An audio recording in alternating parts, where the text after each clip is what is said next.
श्री स्वामी समर्थ. स्वामी कृपेने तुमच्या सर्व इच्छा मनोकामना पूर्ण हो.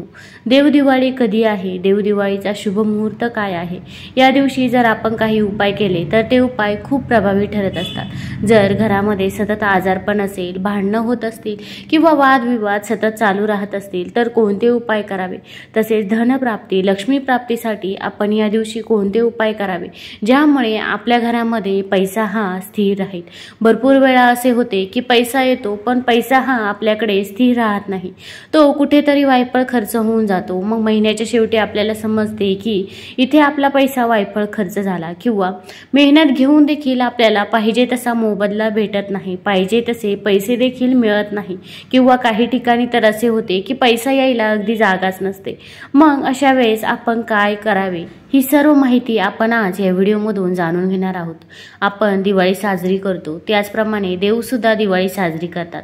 दिवाळी हा दिव्यांचा आणि प्रकाशाचा सण आहे आणि देव दिवाळीला देखील तितकेच महत्त्व आहे.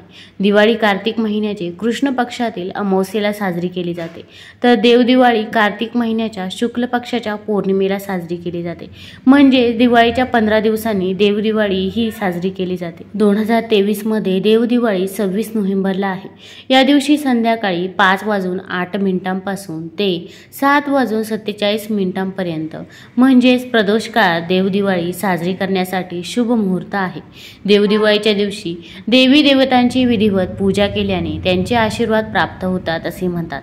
या दिवशी नदीत स्नान करणाऱ्याला आणि दिवेदान करणाऱ्यालाही विशेष महत्त्व आहे. मान्यतेनुसार दिवाळीच्या दिवशीच म्हणजेच कार्तिक पौर्णिमेच्या दिवशी देव काशीच्या गंगा घाटावर दिवाळी साजरी करण्यासाठी येतात. म्हणून या दिवशी प्रदोष काळात दिवेदान केल्याने दुःख दूर होतात. शिवाय दिव्यांच्या प्रकाशाने आपल्या आयुष्यातील अंधार आणि नैराश्य देखील दूर होते असे म्हणतात. याचबरोबर जीवनात सुख, समृद्धी आणि सौभाग्य देखील लाभते. कार्तिक पौर्णिमेच्या दिवशी म्हणजे दिवाळीच्या दिवशी दिवेदान केल्याने यमदेव, शनिदेव, राहू आणि केतू यांचा वाईट प्रभाव देखील कमी होतो आणि देवी लक्ष्मीच्या कृपेने आर्थिक जीवन देखील सुखी होते. कार्तिक पौर्णिमा अर्थात त्रिपुरारी पौर्णिमा हा दिवस मोठ्या थाटामाटात साजरा केला जातो. तसेच या देवदिवाळीच्या दिवशी आपल्याला काही उपाय करायचे आहे की ज्यामुळे आपले आयुष्य हे सुखकर होईल, तसेच लक्ष्मी प्राप्ती देखील होईल. या दिवशी सकाळी लवकरच उठायचे आहे. मग तुम्ही ब्रह्ममुहूर्तावरती उठले तरी पण चालेल. सकाळी उठल्यावर आपण आंघोळ करताना आपल्याला आंघोळीच्या पाण्यामध्ये 2 थेंब गंगाजल हे आवर्जून टाकायचे आहे, कारण या दिवशी स्नानाला देखील खूप महत्त्व आहे. विशेषतः गंगा स्नानाला या दिवशी खूप महत्त्व आहे. या दिवशी भरपूर जण नदी काठावरती स्नान करतात पण आपल्याकडून ते शक्य होणार नाही. मग त्यामुळे आपण आंघोळीच्याच पाण्यामध्ये 2 थेंब गंगाजल आवर्जून टाकावे. तसेच चिमूटभर हळद देखील टाकावी.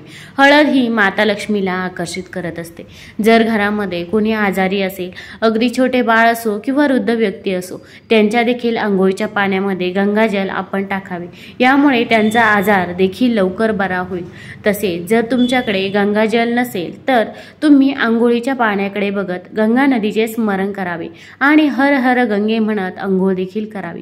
यामुळे गंगा नदीमध्ये स्नान केल्याचे पुण्य देखील मिळते. आजकाल जिथे पूजेचं साहित्य मिळते तिथे देखील आपल्याला गंगाजल सहज उपलब्ध होते. या दिवशी स्नान करून भगवान शिव, भगवान श्रीहरी, विष्णू आणि देवतांची पूजा आणि प्रार्थना करावी. नंतर संध्याकाळी नदीच्या काठावर जाऊन दिवा हा जरूर लावावा. जर तिथे शक्य झाले नाही तर मंदिरात जाऊन दिवा दान करावा. मग आपण हा दिवा कोणता घ्यायचा आहे? तुम्ही कणकेचा दिवा घेतला तर अतिउत्तम होईल. कणकेचा दिवा जर बनवणे शक्य नसेल तर आपण मातीचा दिवा, पंती घेतली तरी पण चालेल. मग आपण 11, 21, 51 किंवा 108 दिवे देखील घेऊ शकता. तुम्हाला मातीचा किंवा कणकेचा दिवा घ्यायचा आहे. त्यामध्ये आपल्याला तेल टाकायचं आहे. मग तुमच्याकडे जर मोहरीचं तेल असेल तर मोहरीचं तेल टाकावं किंवा तिळाचं तेल असेल तर तिळाचं तेल देखील तुम्ही टाकू शकता. फक्त आपल्याला शुद्ध तेल टाकायचं आहे. खरकट तेल अजिबातही त्यामध्ये टाकायचं नाही. तुम्हाला जर नदी तीरावरती दिवे लावणे शक्य नसेल तर तुम्ही तलाव किंवा विहिरीजवळ देखील दिवे लावू शकता आणि तेही शक्य नसेल तर घरच्या घरी एका ठिकाणी पाण्याने भरलेल्या हंड्याजवळ हे दिवे प्रज्वलित करावे। मग तुमचा जो पाण्याने भरलेला हंडा असेल तिथे देखील तुम्ही हा दिवा प्रज्वलित करू शकता। या दिवशी दीपदान करणं पुण्याचं काम मानलं जातं। अशी मान्यता आहे की या दिवशी केलेलं पुण्य कार्य आणि दान वर्षभर गंगाजल स्नान करणं इतकं फलदायी मानलं गेलं आहे। म्हणून देव दीपावलीच्या दिवशी अशी पुण्य कार्य केल्याने घरात वर्षभर सुख समृद्धी नांदते। मग तुम्हाला जिथे शक्य होईल तिथे आपल्याला दिवा हा जरूर दान करायचा आहे। याशिवाय आपल्या घरातील पूजेच्या ठिकाणीही आपण दिवे लावायचे आहे। आपण जसे दिवाळीला दिवे लावतो तसेच आपल्याला या दिवशी देखील दिवे लावायचे आहे, कारण की ही देव दिवाळी आहे। देवांची देखील दिवाळी असते आणि ती देखील आपल्याला साजरी करायची आहे। आपण जर देव दिवाळी साजरी केली तर आपल्याला नक्कीच त्याचे पुण्यकर्म हे मिळत असते। आपल्या घरामध्ये सुख शांती आणि समृद्धी देखील नांदते। माता लक्ष्मीचा देखील वास होतो। या दिवशी भगवान श्री गणेश, भगवान महादेव आणि भगवान श्री हरी विष्णू यांची विधिवत पूजा करावी। भगवान शिवशंकरांना फुले, तूप, नैवेद्य आणि बेलाची पाने देखील आपण अर्पण करावीत। या दिवशी 11 कवळ्या हळद लावून घरात ठेवाव्या। देवी लक्ष्मीला स्थायी वस्ती देण्याचा हा उपाय आपल्या घरात धनाची कमी कधीच भासू देत नाही। शिवाय या दिवशी घराच्या मुख्य दारावर आंब्याच्या पानांचं तोरण हे देखील आवर्जून लावावं।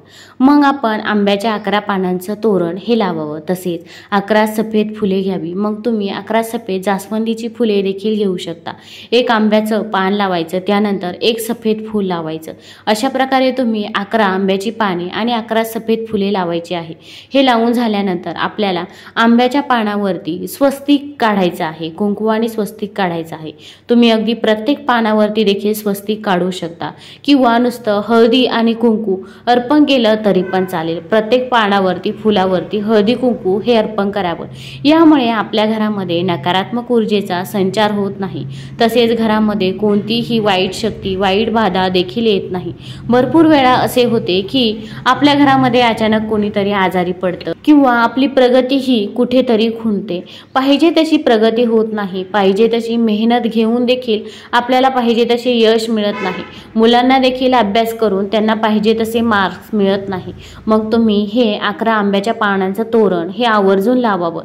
यामुळे घरामध्ये नकारात्मक ऊर्जा येत नाही। प्रत्येकालाच आपलं चांगलं व्हावं असं वाटत नाही। भरपूर वेळा आपल्या घरामध्ये शेजारी किंवा नातेवाईक येतात, पण प्रत्येकाला आपल्याबाबत चांगलंच वाटेल असे नाही, तर त्यांच्या मनात जी नकारात्मकता असते कुठे ना कुठे त्या नकारात्मकतेचा वास असतो। त्यामुळे ही सर्व काही नकारात्मकता दूर होण्यासाठी आपल्याला आंब्याच्या पानांचं तोरण हे आवर्जून लावायचं आहे।